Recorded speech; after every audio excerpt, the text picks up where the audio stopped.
Peserta BPJS Kesehatan kini bisa berobat hanya cukup bermodalkan Kartu Tanda Penduduk Elektronik atau EKTP. Kebijakan ini tentunya dapat mempermudah masyarakat apabila kartu BPJS-nya rusak, hilang, ataupun tertinggal saat berobat.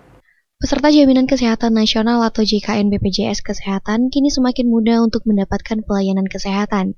Hanya dengan menunjukkan nomor induk kependudukan atau NIK pada EKTP, sudah bisa untuk mendapatkan pelayanan kesehatan di Vaskes tingkat pertama. Dengan adanya program ini, peserta BPJS Kesehatan tidak perlu khawatir untuk tidak dilayani ketika terlupa ataupun tidak membawa kartu ketika ingin mengakses layanan kesehatan. Dalam wawancaranya, saat mengunjungi gedung Geraha Penal Linggau Pos, Kepala Cabang BPJS Kesehatan Cabang Lubuk Linggau, Yunita Ibnu menyampaikan, sekarang ini untuk mengakses layanan cukup dengan EKTP dengan NIK yang ada. Kemudian Yunita menambahkan, untuk peserta yang ingin mengakses layanan di luar wilayah EKTP terdaftar dapat digunakan maksimal 3 kali.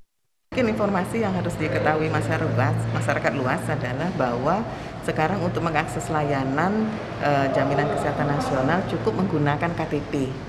Jadi cukup menggunakan KTP dengan NIK yang ada, masyarakat luas yang sudah menjadi peserta JKN bisa mengakses layanan.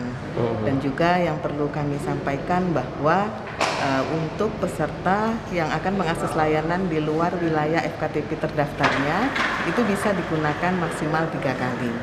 Jadi kalau teman-teman di Lubuk Linggau terdaftar di FKTP Lubuk Linggau tiba-tiba akan dinas di Palembang atau di Jakarta, kalau ingin mengakses layanan bisa menggunakan kartu JKN-nya. Jadi bisa menghubungi langsung FKTP yang ada di mana Bapak Ibu sedang dinas ataupun akan mengakses layanan, seperti itu.